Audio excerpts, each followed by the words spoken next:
آج کے زمانے سے چل رہا ہے پسند کا۔ رہی یہ بات کہ ہمیں منانی چاہیے، ہمیں اس میں حصہ لینا چاہیے یا نہیں لینا چاہیے۔ ایک غرض تو یہ ہے کہ قرآن میں اللہ تبارک و تعالی نے ارشاد فرمایا وَمَن يَقْتُلْ مُؤْمِنًا مُتَعَمِّدًا فَجَزَاؤُهُ جَهَنَّمُ، کہ اگر کوئی کسی کو ناحق قتل کرے گا تو اللہ نے فرمایا کہ اس کی سزا کیا ہے؟ جہنم۔ یہ قرآن نے فیصلہ سنا دیا۔ اب ہم اپنے محبوب سرکار دو عالم صلی اللہ علیہ وسلم کے دربار میں چلتے ہیں تو ہمیں فرمان ملتا ہے، فرمایا کہ اللہ تبارک و تعالیٰ کے ہاں سب سے جو گراں ہے نا، جو سب سے بھاری چیز ہے لوگوں کے حوالے سے، وہ کسی کا ناحق خون بہنا۔ یہ کنہوں نے تشریح کی؟ ہمارے محبوب سرکار دو عالم صلی اللہ علیہ وسلم۔ اس سے معلوم ہوا کہ خون کی بڑی قدر و قیمت ہے۔ ایک خون کی اللہ کے ہاں بھی بڑی قدر و منزلت ہے۔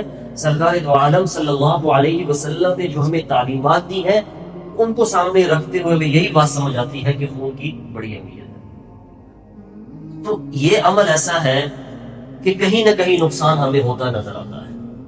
ہم جتنی بھی کوشش کر لیں ہمیں نقصان ہوتا نظر آتا ہے۔ آپ بھی سمجھتے ہیں، بہتر سمجھتے ہیں، چینلز کے اوپر نقصان نہ بھی دکھایا جائے لیکن آپ سمجھتے ہیں، ذمہ دار لوگ ہیں، کہ نقصان بہرحال سامنے آنا شروع ہو بھی گیا ہے۔ اس لیے آپ حضرات سے گزارش ہے، ایک تو یہ کہ اپنی حفاظت رکھیں، مکمل حفاظت رکھیں، اور دوسرا یہ کہ جو حضرات اس عمل میں شریک ہیں وہ اتنا کم سے کم خیال کر لیں ان کی وجہ سے کسی کا نقصان نہ ہو، ان کی وجہ سے کسی کا نقصان نہ ہو۔ اس لیے کہ ہم خود ایک دوسرے کی جتنے خیر خواہ ہیں کوئی دوسرا نہیں ہوگا۔ کوئی عیش و عشرت کی زندگی گزارنے والا وہ ہمارا خیر خواہ نہیں ہوگا، اس کو ہماری خون کی کوئی قدر و منزلت نہیں ہے، کوئی قیمت نہیں ہے۔ ہم ہی اپنے بھائی کی قدر و منزلت سمجھ سکتے ہیں، ہم ایک دوسرے کے خون کی اہمیت سمجھ سکتے ہیں یا محافظ ہو سکتے ہیں۔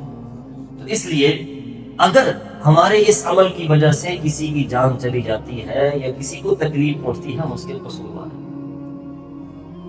ہم اس بحث پہ نہیں جاتے کسی اور کا تہوار ہے یا نہیں ہے، وہ ایک الگ معاملہ ہے۔ لیکن ایک موٹی سی چیز ہے جو آپ لوگ بھی اس بات سے اتفاق کریں گے کہ اگر ہماری کسی تفریح سے کسی کی جان جاتی ہے، کسی کو تکلیف پہنچتی ہے، وہ کتنا قبیح ہوگا۔ تو اس لیے ہمیں اس کا بھی خیال کرنا چاہیے۔ آپ اندازہ لگائیں کہ اللہ تبارک و تعالیٰ فرماتے ہیں، رسول اللہ صلی اللہ علیہ وسلم کا فرمان ہے کہ اگر آپ کے اونچی آواز میں قرآن پڑھنے سے ساتھ والے بھائی کو خلل ہوتا ہے تو آپ ایسا آواز سے پڑھیں۔ آپ اندازہ لگائیں قرآن پڑھنا، قرآن کی تلاوت کتنا اونچا ہے، اس کا حکم دیا گیا، اس کی فضائل بیان کی گئے، لیکن فرمایا اگر کسی کو تکلیف پہنچے تو قرآن کی آواز آہستہ کر دو، آپ تلاوت آہستہ کر دو۔ حتیٰ کہ ایک نفلی عبادت ہے، تہجد کی عبادت ہے، فرمایا اگر آپ کی تہجد کی نماز پڑھ رہے ہیں اس کی وجہ سے، لائٹ چلانے کی وجہ سے گھر والوں کو خلل آتا ہے تو آپ ان کے خلل کو ملحوظ خاطر رکھیں، ان کے آرام کا خیال رکھیں۔ ایک ہوتا ہے فرض تو ظاہر بات ہے، لازم ہے وہ تو پڑھنا ہی پڑنا ہے، اس کے لیے تو حکم ہے کہ گھر والوں کو بھی جگایا جائے۔ لیکن جو نفلی عبادت، تہجد کی عبادت جو رسول اللہ صلی اللہ علیہ وسلم پر فرض تھی، آپ تہجد کی نماز کے لیے اٹھ رہے ہیں، ننگے پاؤں چل رہے۔ امی عائشہ صدیقہ رضی اللہ تعالیٰ عنہ پوچھتی ہیں، یا رسول اللہ یہ کیا ماجرا ہے، آپ بغیر جوتی کے کیوں چل رہے ہیں؟ فرمایا میں نے سوچا کہ جوتی پہنوں گا آواز آئے گی، آپ کی نیند خراب نہ ہو۔ یہ کون خیال کر رہے ہیں؟ سارے جہانوں کے سردار۔ حالانکہ امی عائشہ صدیقہ رضی اللہ تعالیٰ عنہ کو یہ گوارا ہے کہ بھی نیند خراب ہو جائے، یہ گوارا نہیں تھا کہ آپ بغیر جوتی کے چلے، وہ ان کے لیے۔ لیکن رسول اللہ صلی اللہ علیہ وسلم نے اپنے عمل سے ہمیں پیغام دے دیا کہ اسلام یہ سکھاتا ہے، اسلام کے اندر ہے ہی خیر خواہی۔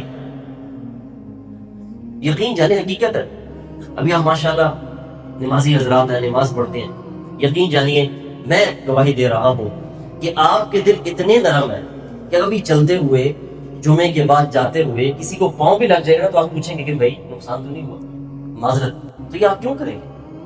کیوں؟ اس نماز کی برکت سے، اس ماحول کی برکت سے آپ کا دل نرم ہوا ہے، ورنہ تھوڑا سا پاؤں لگنے سے کیا ہو جاتا ہے؟ کچھ بھی نہیں ہوتا۔ لیکن آپ پوچھیں گے کیوں؟ یہ نماز کی برکت سے آپ کا دل نرم ہوا، یہ مسجد کی برکت سے آپ کا دل نرم ہو۔ تو اسلام کی اصل روح خیر خواہی ہے۔ رسول اللہ صلی اللہ علیہ وسلم سے پوچھا گیا ایمان کے بارے میں، اسلام کے بارے میں، تو ہم تو سمجھتے ہیں کہ کلمہ لا الہ الا اللہ محمد رسول اللہ. آپ نے اس کی تشریح میں فرمایا کہ اس مسلمان سے کسی کو تکلیف نہ پہنچے، وہ مسلمان ہے حقیقی. یعنی اس سے معلوم ہوا کہ اسلام کی ہمیں جو پہچان اصل نظر آئی وہ کیا ہی خیر خواہی. جب ایک مسلمان بن جاتا ہے وہ سارے عالم کے لیے خیر خواہ بن جاتا ہے.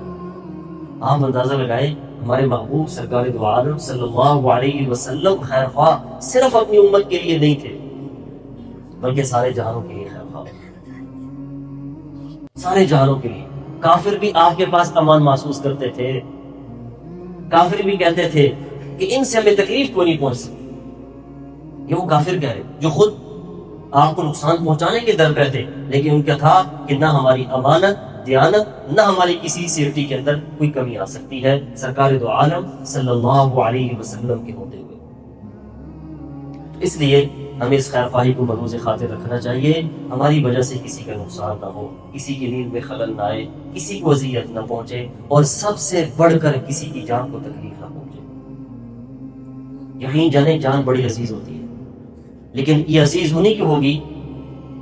کسی کا خون گرنا، اس کی تکلیف کون محسوس کرے گا؟ اس کے گھر والے، اس کی فیملی محسوس کرے گی. ان سے پوچھئے کہ جیسے کوئی پیارا دنیا سے جاتا ہے ان کی کیا زندگی رہ جاتی ہے. اور میں ان لوگوں سے بھی کہنا چاہتا ہوں کہ جو یہ گڈیاں پکڑتے ہوئے کرنٹ لگتے ہوئے کھمبے پہ چڑھتا ہے، یقین جانیے ہم بھی اپنی غربت کا مذاق نہ اڑائیں. ہمیں کیا ہو، ہمیں اپنی جان پیاری نہیں ہے، ہم خود اپنا مذاق اڑاتے ہیں. کس نے کہا ہے یہ حرکتیں کریں؟ کیونکہ اچھی حرکت ہے. ابھی کل رات کا واقعہ سامنے آ رہا ہے، وہ کھمبے پہ چڑھا کرنٹ لگا ہو، کیا ایک گڈی کی خاطر. اس کا مطلب ہے ہم بھی تو اپنی غربت کا مذاق خود اڑواتے ہیں. ہمیں کیا ضرورت ہے ایسی حرکت کرنے کی؟ اور پھر سب سے پہلے ہم خود اپنی مان جان کے محافظ بنیں، ہم اپنے خیر خواہ تو بنیں. ہم کیوں یہ امید رکھتے ہیں کہ کوئی ہمارا خیر خواہ؟ سب سے پہلے ہم خود خیر خواہ بنیں، ہم اپنی جان مال کا تحفظ کریں. اس لیے اللہ تبارک و تعالیٰ سے دعا ہے اللہ ہمیں عمل کرنے کی توفیق عطا فرمائے. الحمدللہ ہم مسلمان ہیں، ہمارے اندر خیر خواہی آلریڈی موجود ہے، صرف بس اوقات اس کو ابھارنے کی ضرورت ہوتی ہے.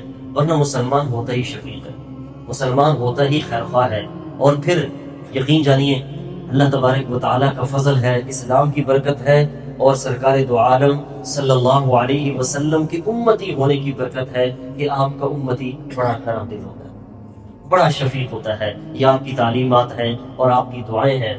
اللہ تبارک و تعالیٰ ہمیں اس پر استقامت عطا فرمائے اور ہمیں حقیقی مسلمان بننے کی توفیق عطا فرمائے کہ ہم سے کسی کو تکلیف نہ پہنچے، ہمارے اندر بس صرف اور صرف خیر خواہی کا جذبہ ہو. اللہ استقامت عطا فرمائے. وآخر دعوانا ان الحمد للہ رب العالمین.